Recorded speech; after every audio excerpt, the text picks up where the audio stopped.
Morning everyone. Today I thought I'd show you how I make my scarf. I've got my Sentro 48 pin machine. Today I'm going to use 3 different colours. The main colour will be the Wendy Supreme double knit. That's in a denim. With the addition of another Wendy wool double knit in silver. And Hayfield Spirit, that's another double knit. Multicolours, which is nice and exciting. And I believe that's a Melody colour. Okay, down to business. So initially you start with some waste wool. Find your starter pin, which in this case is white. And then start wrapping it round. This bit of waste wool, I just tuck in the tension because I tend to get in a muddle with it otherwise. Just to begin with, wrapping the wool around each pin, taking care not to get in a muddle with your other wools. I have to concentrate on this. I do tend to get in a muddle. Don't forget to release that bit of wool in the tension.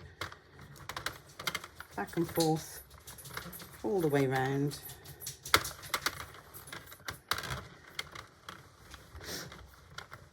I'm telling you at the beginning.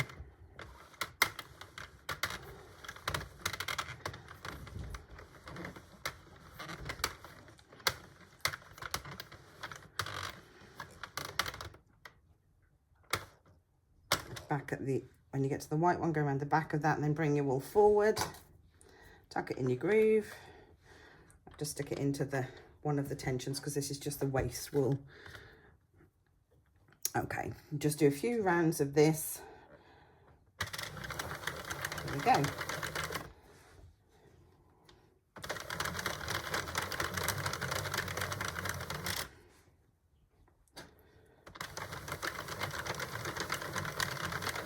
I'm not worrying about the tension for this because this is just the waste wool.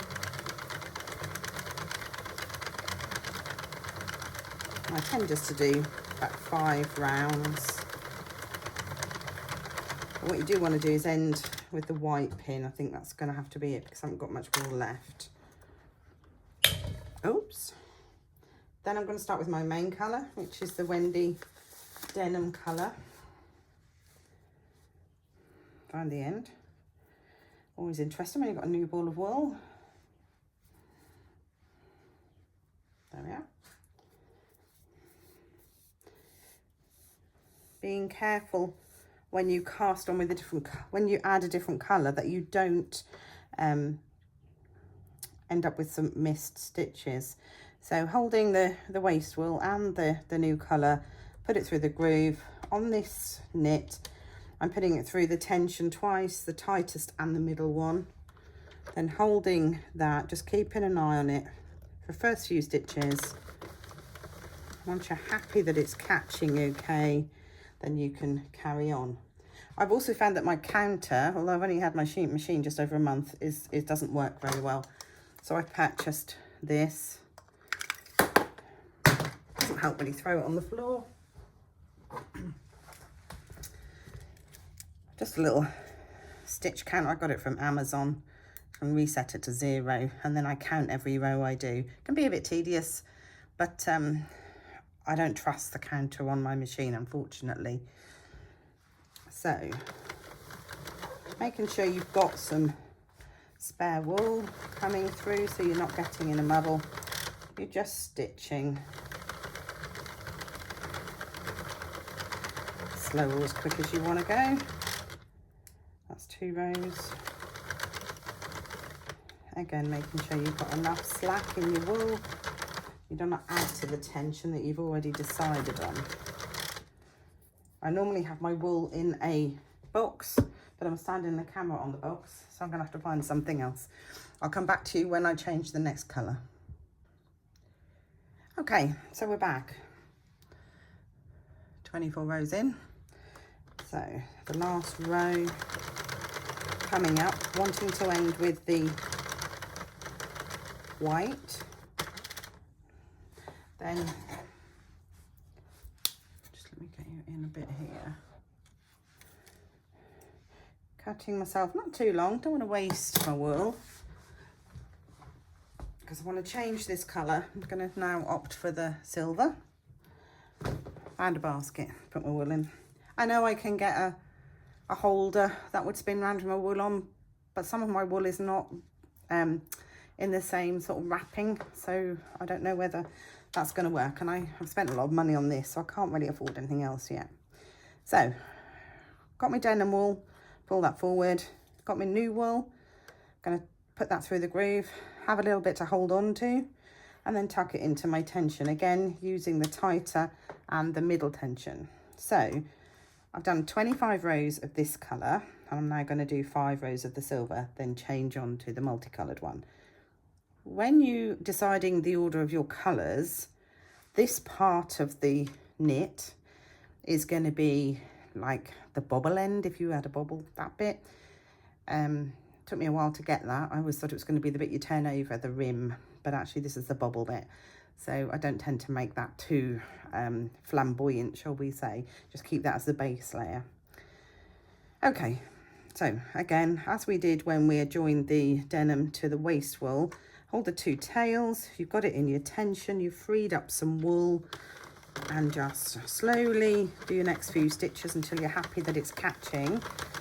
And then we can go round doing our 5 rows, making sure, as I didn't, but you've got enough free wool coming through. I guess if I had a wool holder, that would be easier. We'll see. I might purchase one.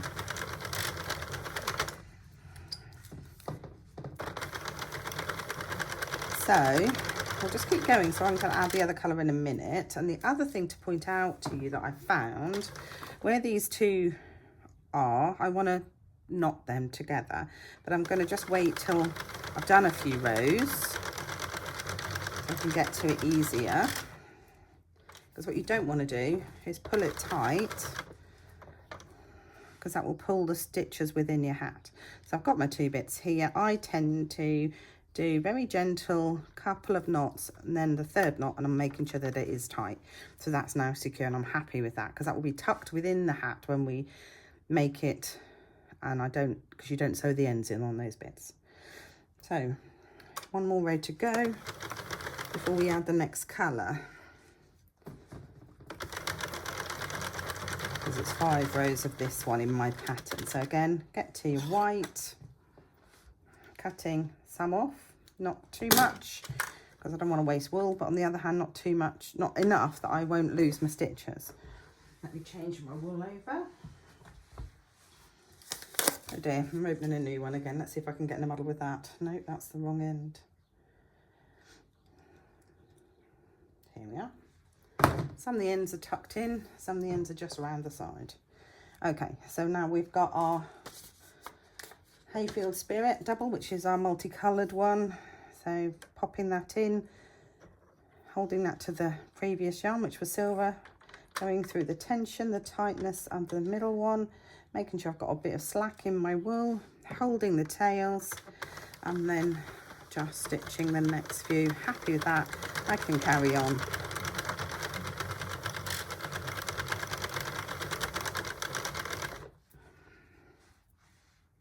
Have I missed? Yeah, I've done a row. So that's the trouble when you're doing too much, forgetting to add in the row counter. It does make a little clicky noise. So if I'm not watching it 100%, because lives are busy, aren't they? I kind of hear it now, and then click on another row.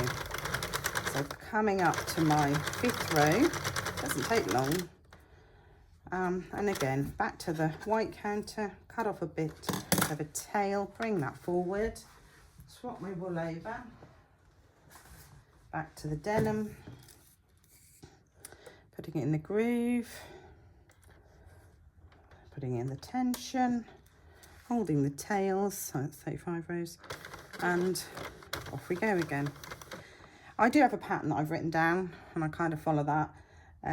So basically the pattern is a continuous 25 rows of the main, then 5 of each of the other colours, and we go on until we get to the end, which would be 305 rows.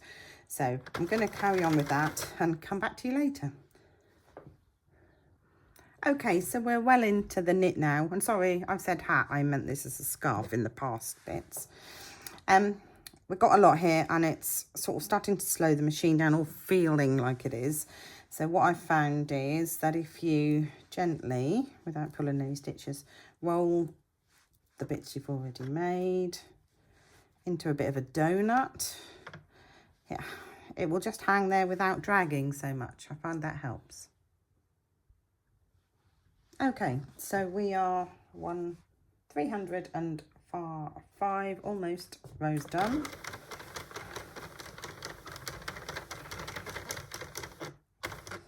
There we are. So that's the end. I want to end at the white and then add our waste yarn for the last few rows. I did have to start a new ball because it quite just ran out, which was a bit frustrating, but it is what it is. Okay, so now we'll just hold on to those so we don't lose them. Use the waste yarn for a few rows. And I can show you how to get the knit off the machine. The cast off is slightly different because we use the waste yarn, so we don't have to put it on a needle. And then I'll show you how to stitch it up. So that's the end of our waste yarn. Just hold that out of the way. It doesn't matter that it's not on the white and the end of the row.